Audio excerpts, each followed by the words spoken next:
Haleluya, haleluya, haleluya. Salam saudaraku, ratapan 3:22 sampai 23. Sebab kebaikan Bapa Yahweh tidak pernah berhenti, rahmat Bapa yang tidak pernah berkesudahan selalu baru setiap pagi. Begitu besar kasih setia Bapa Yahweh dalam kehidupan kita dimanapun kita berada, saudaraku. Renungan pagi KPI Mayim Kaim pada hari Jumat tanggal 7 Januari 2022 atau pada tanggal 5 Sefat 5782 yang merupakan kelanjutan pembacaan renungan Torah kita diambil dari kitab Keluaran 4 ayat 29 sampai 30 yang berkata demikian.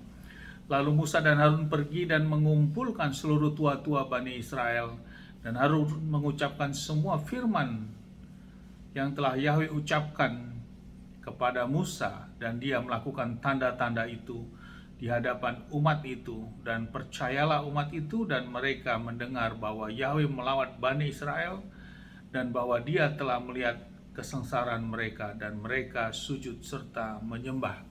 Saudaraku, perikop yang baru saja kita dengarkan bacaan renungan Torah ini masih tentang Musa diberi kuasa, saudaraku.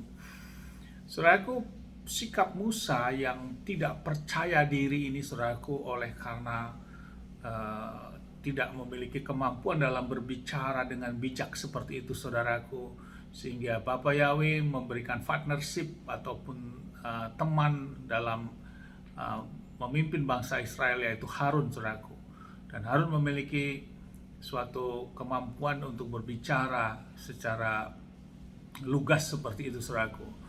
Dan tibalah mereka menuju dari Midian, dibawa seluruh keluarga Mose ke Mesir, saudaraku, dan orang-orang Mesir yang tadinya mau membunuh Musa semuanya sudah meninggal dunia. Dan saat tiba di Mesir, yang dilakukan mereka bertemu kepada tua-tua bangsa Israel di sana. Saudaraku, artinya apa? Tentang sikap tua-tua bangsa Israel, walaupun dilakukan penindasan selama 400 tahun ini kurang lebih, saudaraku, bangsa Israel tetap menjaga suatu ketentuan adanya suatu tua-tua yang memang mereka percayakan. Namun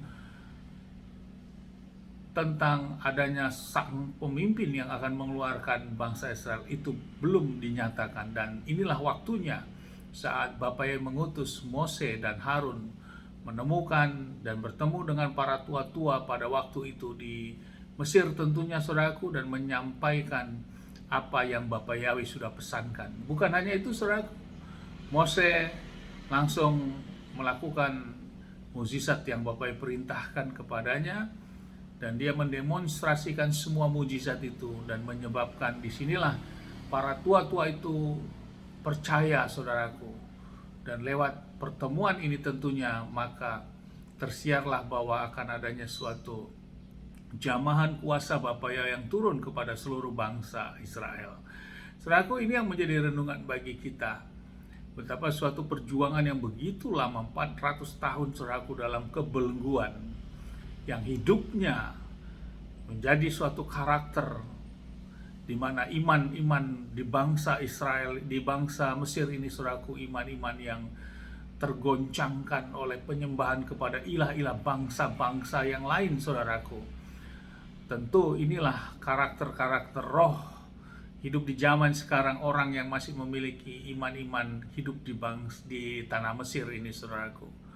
Dan inilah proses yang akan mengeluarkan mereka, diawali mengenal siapa nama Tuhan yang harus mereka sembah, saudaraku.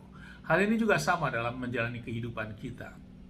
Bila kita mau keluar daripada kehidupan iman rohani yang lama dalam penyembahan kepada ilah bangsa-bangsa lain, maka yang pertama yang harus kita lakukan, kita harus dapat memahami siapa Tuhan yang kita sembah, yang memiliki kuasa dan otoritas yang sesuai yang Bapa tetapkan, yaitu lewat kitab suci kita sebagai Elohim Abraham, Ishak, dan Yakub, yaitu Bapa Yahweh, saudaraku.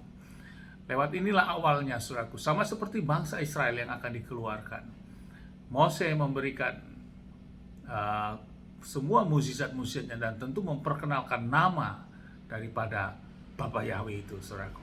Lewat inilah mereka akan keluar dan menuju kepada proses yang disebut proses perjalanan menuju ke tanah Kanaan. Inilah merupakan juga karakter yang kedua bagi iman-iman orang percaya saat ini, memiliki suatu karakter iman yang di perjalanan, saudaraku. Dia sudah percaya kepada Bapa Yahweh. Namun di dalam perjalanan ini masih banyak sekali cobaan dan godaan. Masih terjadi orang-orang yang sudah mengerti kebenaran Bapa Yahweh bersungut-sungut, kecewa, frustasi, tidak memiliki suatu semangat bahwa pertolongan Bapa itu akan turun dalam hidupnya, namun dia selalu mudah menyerah. Inilah suatu karakter yang kedua, saudaraku. Walaupun dia sudah mengenal Bapa Yahweh, ini menjadi bagian kelompok sebagai karakter orang-orang sekarang yang memiliki karakter dalam perjalanan seperti bangsa Israel ini, saudaraku. Kemudian yang ketiga ada karakter, yaitu karakter orang yang sudah masuk tanah Kanaan, saudaraku.